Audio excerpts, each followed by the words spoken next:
Hello students. हम लोग सीख रहे थे इलेक्ट्रोस्टैटिक्स, जिसके लास्ट लेक्चर में हमने फ्लक्स स्टार्ट किया है, जो इलेक्ट्रोस्टैटिक पार्ट 2 का हिस्सा है। और प्रीवियस वीडियो में हमने आपको एरिया वेक्टर के बारे में बताया था। ठीक है, ऑलरेडी एरिया के बारे में, आप मैग्नीट्यूड के बारे में तो जानते ही हैं कि डिफरेंट डिफरेंट शेप का होगा, तो उसका हम एरिया कैसे फाइंड आउट करते हैं। लेकिन एरिया के बारे में हमने क्या सिखाया कि वो एक वेक्टर क्वांटिटी होता है, और इसका डायरेक्शन हम लोग जब ओपन होता है, सरफेस 2D होता है, तो नॉर्मल टू द सरफेस लेते हैं। ठीक है, सरफेस के आगे या पीछे, उसके सरफेस के परपेंडिकुलर, सरफेस जैसे भी रखा हो उसके नॉर्मल लेते हैं, उसके डायरेक्शन को। और वही जब क्लोज होता है तो हम सरफेस के नॉर्मल लेते हैं। मतलब जब क्लोज सरफेस हो और कर्व सरफेस हो, तो कर्व सरफेस में छोटे छोटे एलिमेंट्स बना लेते हैं, और जब छोटे एलिमेंट्स बनाते हैं तो वो फ्लैट दिखता है, तो उस फ्लैट सरफेस पे नॉर्मल लेते हैं। लेकिन ध्यान रहे कि जो नॉर्मल होना चाहिए वो आउटवर्ड नॉर्मल होना चाहिए, मतलब क्लोज सरफेस के बाहर में नॉर्मल होना चाहिए। ठीक है, किसी सरफेस पे दो साइड में नॉर्मल बनेगा। मान लीजिए ये सरफेस है, तो इसके बाहर की तरफ और ये मेरी तरफ, ठीक है, दो नॉर्मल यहाँ पे बनेगा सरफेस पे, तो वो नॉर्मल को कंसीडर नहीं करना है जो सरफेस के अंदर की तरफ हो। ठीक है, तो आउटवर्ड नॉर्मल लेते हैं क्लोज सरफेस में, उसका डायरेक्शन। तो आइए हम आज फ्लक्स सिखाते हैं आपको। सबसे पहले फ्लक्स के बारे में हम इसके डेफिनेशन को जानेंगे, और फिर हम उसको फिगर के थ्रू आपको समझाने की कोशिश करेंगे। तो देखिए, इलेक्ट्रिक फ्लक्स को हम लोग ऐसे डिफाइन करते हैं कि किसी भी गिवन एरिया से कितना नंबर ऑफ फील्ड लाइंस पास करता है। ठीक है, जो फील्ड लाइंस पास करता है उस गिवन एरिया से, नॉर्मली सरफेस अगर ऐसे है, सरफेस अगर ऐसे है, तो फील्ड लाइंस को ऐसे पास करना चाहिए। मतलब नॉर्मली कितना फील्ड लाइंस पास करता है, जितना number of field lines pass करेगा सरफेस के नॉर्मल, वो कहलाएगा इलेक्ट्रिक फ्लक्स। देखिए, अगर सरफेस ऐसे है और फील्ड लाइंस ऐसे क्रॉस कर रहा है, तो उसका कंपोनेंट ले लेना है नॉर्मल की तरफ। इलेक्ट्रिक फील्ड का वो कंपोनेंट जो नॉर्मल की तरफ हो सरफेस के, और उस नंबर ऑफ फील्ड लाइंस की वजह से जो इस गिवन एरिया से फील्ड लाइंस पास करेगा, वो कहलाएगा इलेक्ट्रिक फ्लक्स। तो इलेक्ट्रिक फ्लक्स के बारे में हम लोग ऐसे डिफाइन करेंगे कि number of field lines passing through and given area normal to the surface. ठीक है, तो चलिए पहले हम लोग डेफिनेशन ही लिख लेते हैं कि the number of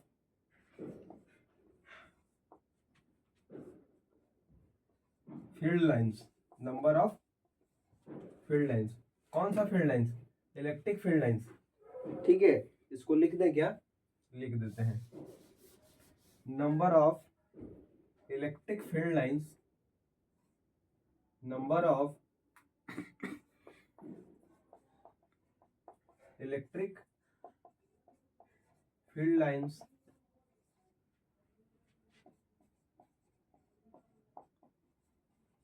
passing through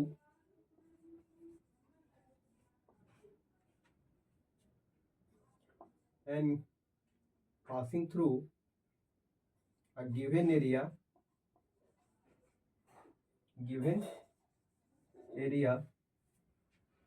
normal to the surface, normal to the surface। ठीक है, मतलब कितना फील्ड लाइंस उस गिवन सरफेस से, जिस सरफेस से हमें फ्लक्स फाइंड करना है, उस गिवन सरफेस से कितना फील्ड लाइंस सरफेस के नॉर्मली, सरफेस के परपेंडिकुलरली कितना फील्ड लाइंस पास करता है, ये वैल्यू क्या बतलाता है? इलेक्ट्रिक फ्लक्स के बारे में बतलाता है। और इसका जो सिंबल होता है, ये होता है फ्लक्स का सिंबल फाई। ठीक है, बाकी जो चीज़ें हैं, डायमेंशन और इसका फॉर्मूला क्या होगा, वो हम थोड़ा आगे बताएंगे। फिलहाल हम इसको मिटाते हैं, क्योंकि हम इस फिगर के माध्यम से हम इसको समझाने की कोशिश करेंगे अभी, इसलिए थोड़ा स्पेस का ज़रूरत होगा, ज़्यादा स्पेस का ज़रूरत होगा, इसीलिए हम फिलहाल इसको मिटा दे रहे हैं। आप नोट कर लीजिएगा।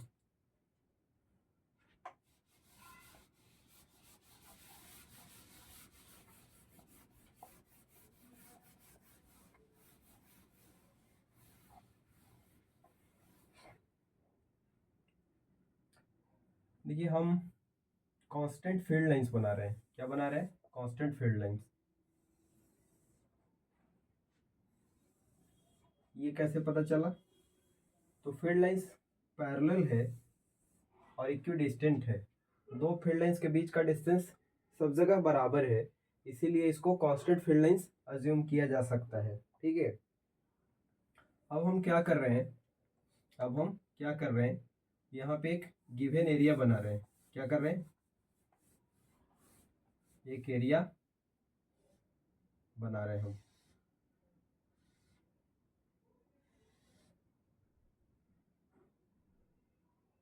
ठीक है,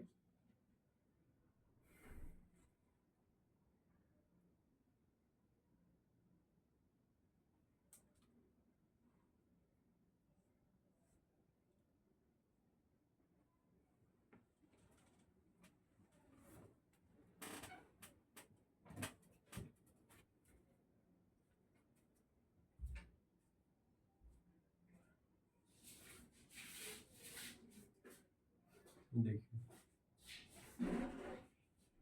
आप ध्यान से देखेंगे तो आप पाएंगे कि यहाँ से ये और फील्ड लाइंस क्लोज क्लोज बना लिए। यहाँ से आप क्या पाएंगे कि इस पर्टिकुलर एरिया से कुछ फील्ड लाइंस पास कर रहा है। ठीक है, दिख रहा है ना, ये सरफेस आपको नॉर्मल दिख रहा है, फील्ड लाइंस ऐसे है और ये सरफेस ऐसे रखा हुआ है। ये जो फील्ड लाइंस है वो नॉर्मली क्रॉस कर रहा है, ठीक।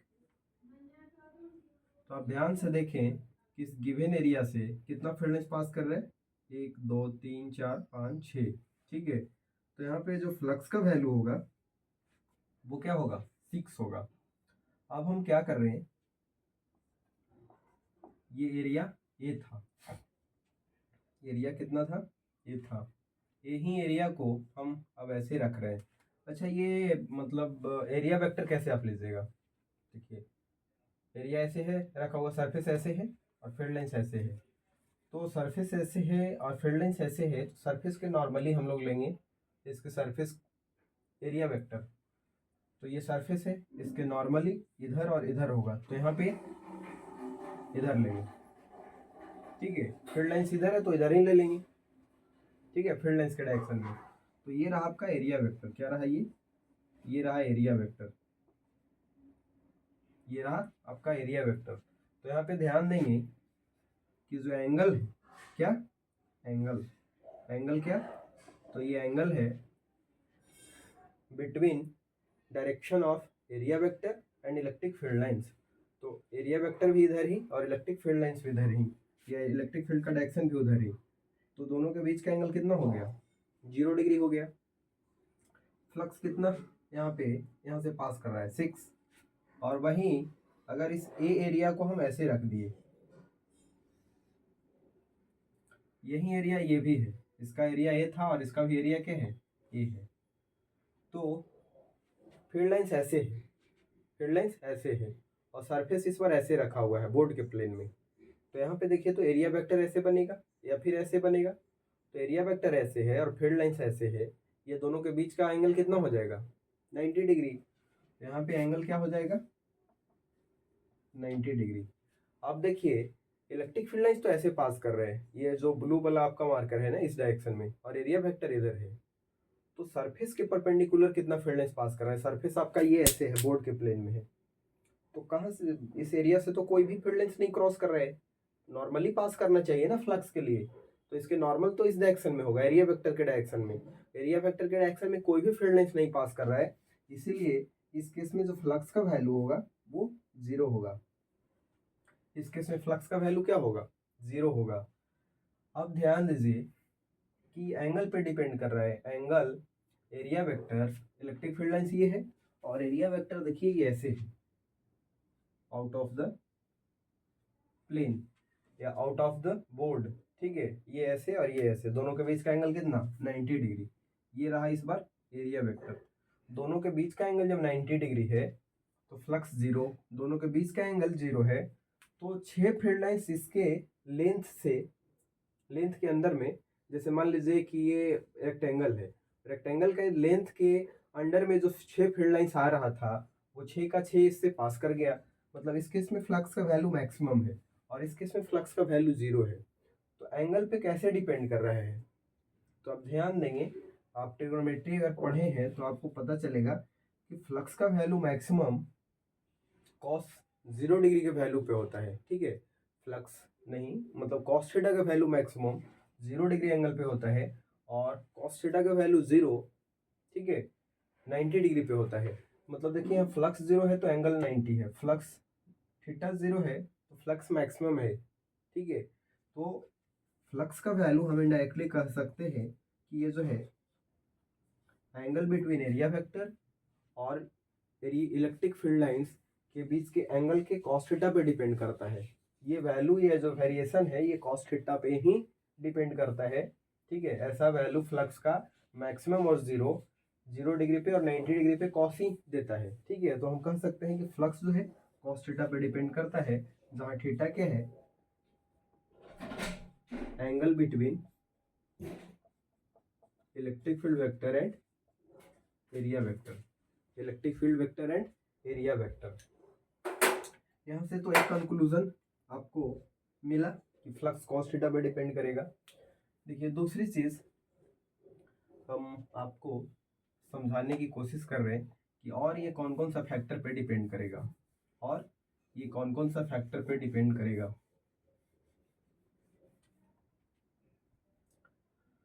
तो इस बार हमने एरिया को चेंज किया, इस बार क्या कर रहे हैं, एरिया को चेंज कर रहे हैं। एरिया को हम छोटा कर दिए, सरफेस एरिया को क्या किए, छोटा कर दिए। तब देख रहे हैं कि इस बार फ्लक्स पे क्या फर्क पड़ता है।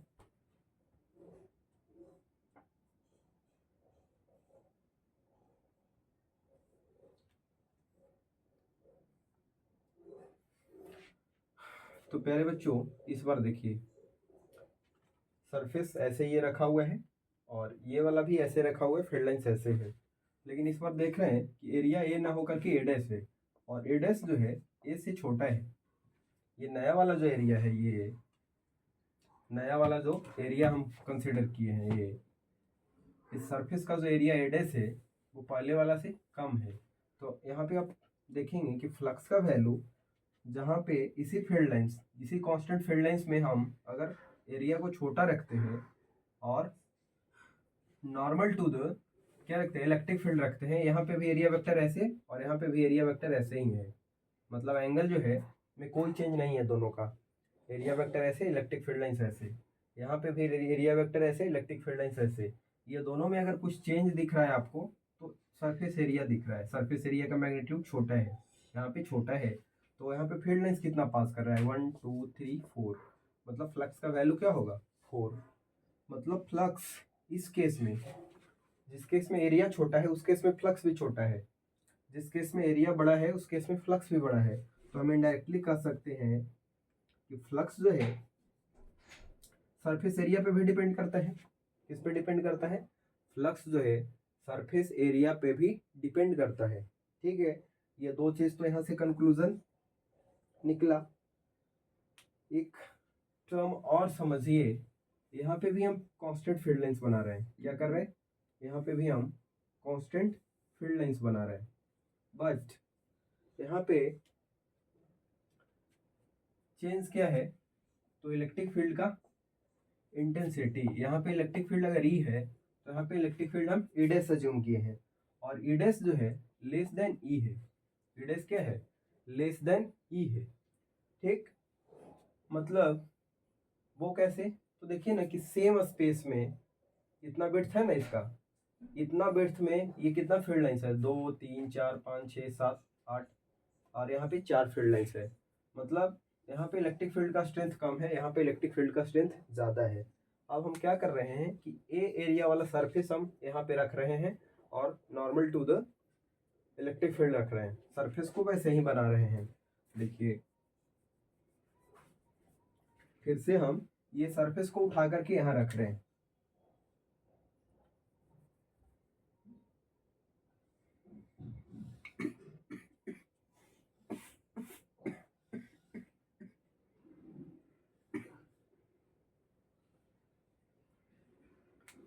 ठीक,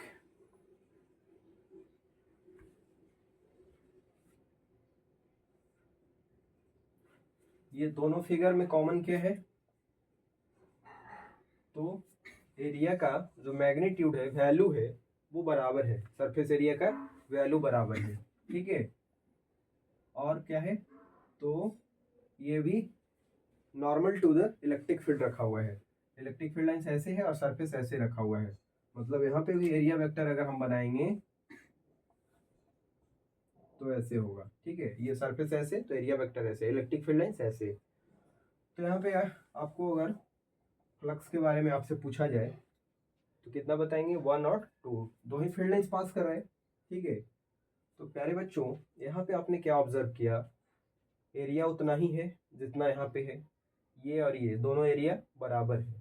ठीक है, बट इलेक्ट्रिक फील्ड यहाँ पे कम है तो फ्लक्स भी कम गया। इलेक्ट्रिक फील्ड यहाँ पे ज़्यादा था तो यहाँ पे फ्लक्स ज़्यादा था, 6 फील्ड लाइंस पास कर रहा था। ठीक है, यहाँ पे दोनों में अंतर क्या है कि यहाँ पे फील्ड लाइंस कम है, इलेक्ट्रिक फील्ड का स्ट्रेंथ कम है, और कम है तो फ्लक्स भी कम गया। मतलब फिर से हम ये कंक्लूड कर सकते हैं कि जो फ्लक्स है वो थर्ड क्वांटिटी इलेक्ट्रिक फील्ड के स्ट्रेंथ पे भी डिपेंड करता है, मतलब कॉस थीटा पे डिपेंड करता है, एरिया पे डिपेंड करता है, और इलेक्ट्रिक फील्ड के स्ट्रेंथ पे डिपेंड करता है। अब ये तीनों क्वांटिटी को एक साथ, ये तीनों प्रोपोर्शनल को हम एक साथ अगर लिखें तो हमें क्या मिलेगा, तो हमें मिलेगा ये,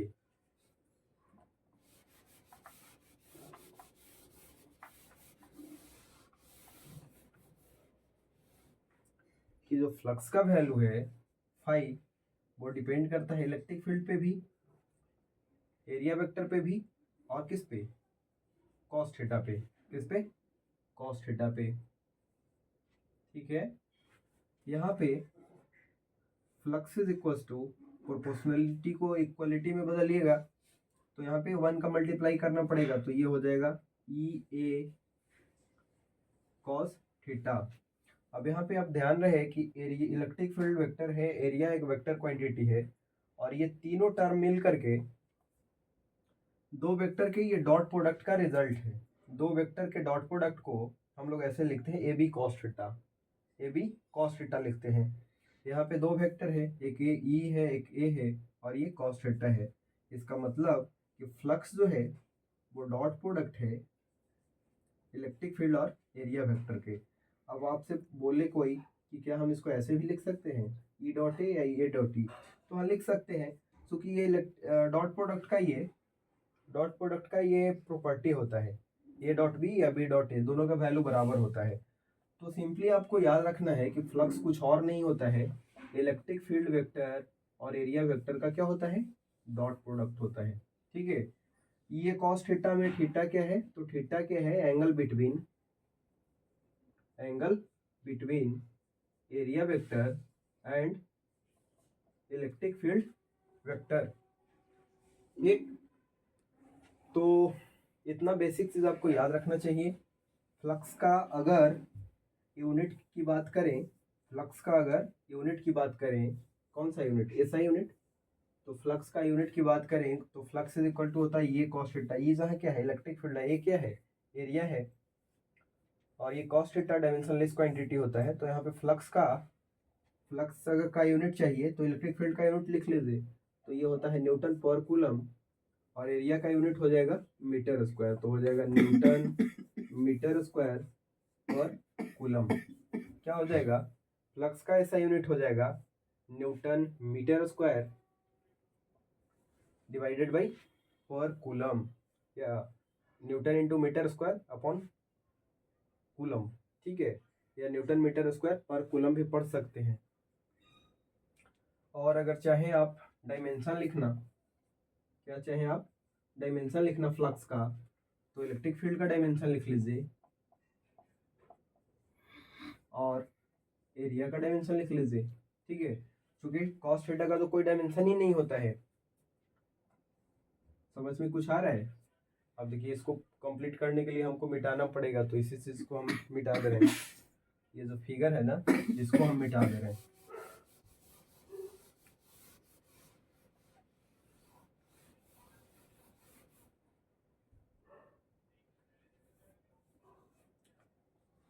फ्लक्स का डायमेंशन चाहिए ना आपको,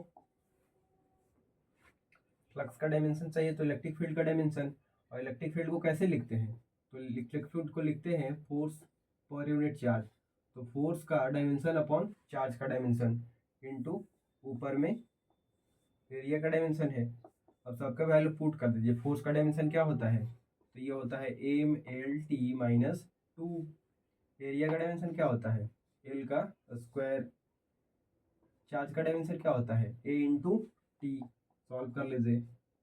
एम एल टी का पावर ये 1 है, ये ऊपर जाएगा तो टी का पावर -2 और -1 मिलकर के -3। एल का पावर यहाँ पे 1 है, यहाँ पे 2 है, ये सेम है, पावर ऐड हो जाता है तो 1 और 2 मिलकर के 3। एम का पावर 1, एल का पावर 3, टी का पावर -3 और नीचे से ए ऊपर जाएगा तो हो जाएगा ए का पावर -1 होगा ना। तो ये रहा आपका फ्लक्स का डायमेंशन, ठीक।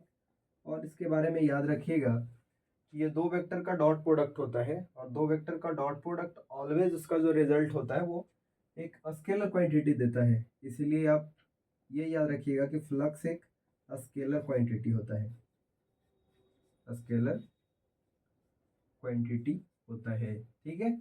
फ्लक्स का वैल्यू आपने क्या पढ़ा, तो ये कॉस थीटा होता है या electric field dot area vector के इक्वल होता है। Electric field vector dot area vector के प्रोडक्ट के बराबर होता है, ठीक है। तो ये आपको याद रखना है। बाकी चीज़ें इस पे बेस्ड न्यूमेरिकल्स को कैसे सॉल्व करना है वो हम अगले सेशन में सिखाएंगे। सो आज हम लेक्चर्स को यहीं पे समाप्त करते हैं। Thank you, bye bye, take care.